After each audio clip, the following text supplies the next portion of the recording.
because then you can see the questions they're going to be asking you, and you can sit and think about it before you actually do the filling in. Yes, sir? Yeah.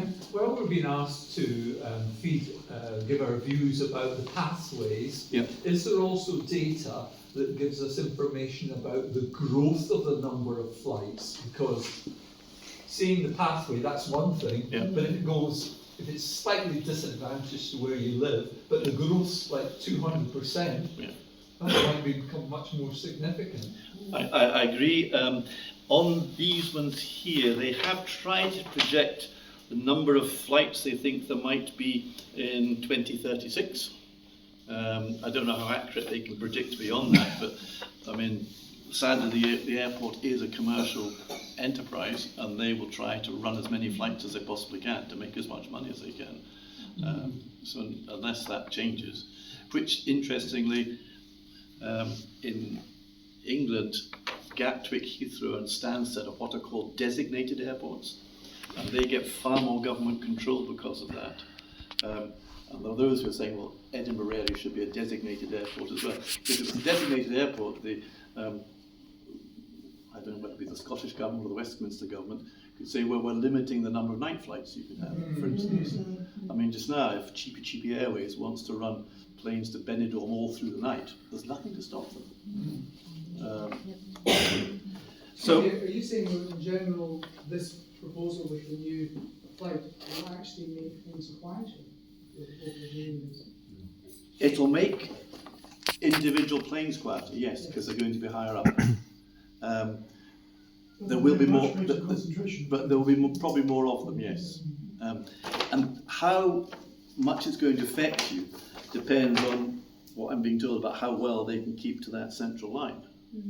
If they keep to that line. Well, they will keep to that route, but where within those tram lines it'll be, I don't know. So the current system has a wide funnel, as it were, so they can come. It's not that wide. It's wider, but it's not What's that the thinking wide. of why do they concentrate them all into one? It's because of the way that navigation's done just now, going from beacon to beacon, because as they're approaching the beacon, then the air traffic controller takes over and says, you know, fly this way or maybe fly that way.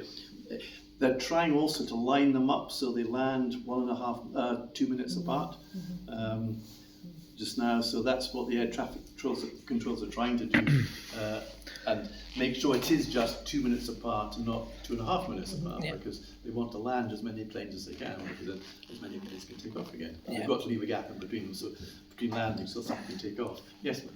Yeah, I was just going to ask, is there any data they've put together which shows what the number of current flights going over the current path is to the new path, so there's a differential to know what the increase is going to be? Yeah, it's on that form. So know like how many more is going to be going over versus what it is now. So say it's like 20 every hour just now, and then it's like 5, so we know what the differential is. There are various places you can get that. I'm absolutely sure there will be a figure somewhere that'll do that. Can you remember what but there's number a it thing was? like a site called Flight Radar 24, and that shows you all planes that are going over, and shows you all the planes that are due to land at Edinburgh on a particular day, so you can go through It's just and more deal to with know that. like with this change how much, you know, to say for like Queensland at the moment, you see I think they were. about 5 an hour versus. I think they were talking about a plane going over every 12 minutes from 7 a.m. till 11 p.m. at night. Right. But it's On average, that's what it will go to, but currently it's about 20 planes a day. Right. So it's quite. I think it was That's quite different. 100. Yeah. But there's planes arriving in Edinburgh for 6, so it's going to go over earlier than 6 o'clock in the morning. There may well be some. It's a 24-hour airport. They are. I mean, Yes, sir. Looking at the map, it looks to me as if it could be moved slightly more to the east. Well, but on the report it just says making the route further east is limited by extent of controlled airspace. Yep. You're not going to believe this, but apparently, I don't know exactly where the boundary is, but there is a boundary, and that bit over East Lothian is space reserved for Northumbria gliders. it's a large area which normally isn't used, but that's where apparently it's space reserved for people who want to pursue their hobby of gliding. And I'm told that they are actually a very strong lobby in all the sort of the discussions, because a lot of the glider pilots are ex-RAF people, and a lot of them work for the CAA as well. Friends in high places. It's very high places. So it's that sort of pressure, but the people at the airport, they have been looking at possibly slicing some bits off to make a bit more space, if they can somehow find another bit of land that they can, or airspace that they can give to the gliders in return. So, well, okay, if you give us that bit, we'll give you that bit. And it's that sort of thing, because it is very, very tight. Because the other thing I haven't really mentioned is that at the same time as Edinburgh's doing it, Glasgow Airport is also doing it. And it's actually, we're being used as guinea pigs, because now they're, heaven help the ones who are doing this, they're moving on to do the London airports. And the interaction there, you know, making sure the planes taking off from Gatwick don't bang into the ones landing at Stansted or whatever it is.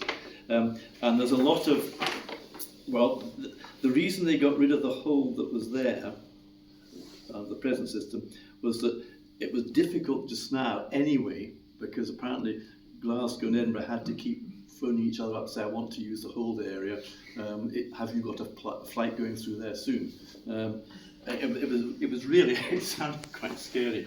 The area around over shots they have to be careful about. I had this lovely picture of EasyJet and Ryanair having dogfights trying to get the airspace over shots. But anyway, but that's another area. And so they've got to think in terms of both horizontal separation and vertical separation to make sure that it's safe. And that's the Glasgow planes are also going to be using the Forth, which is why they have to leave a bit of a gap there as well. And there's another one that I haven't got the map here, but it seems that an arrival for Edinburgh is very, very close to the Fife shore. And you ask, why is it like that? And that's so they don't hit the ones from Glasgow going through.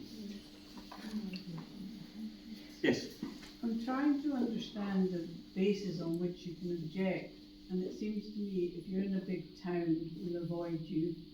If you're in a designated country park, we'll avoid you. Yeah. But the rest of us can go to hell. Is that basically sum it up?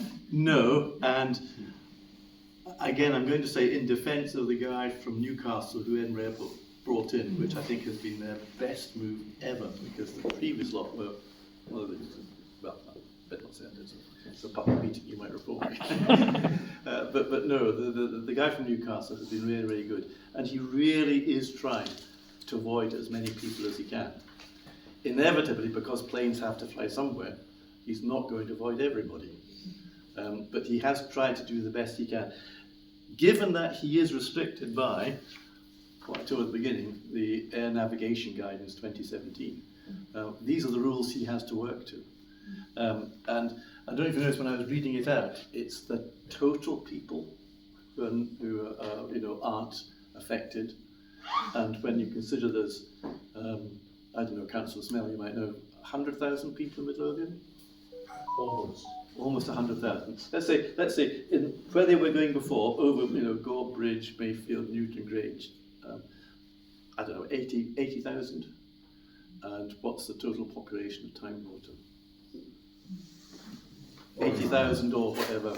You see, someone from outside looking at that is going to say, which is the better scenario? I'm not saying one is right or wrong, because there is indeed a real sort of almost philosophical debate. Is it better to have dispersion, so you affect a lot of people but not so much, or to have concentration where yes, more people are going to get affected, but more people won't?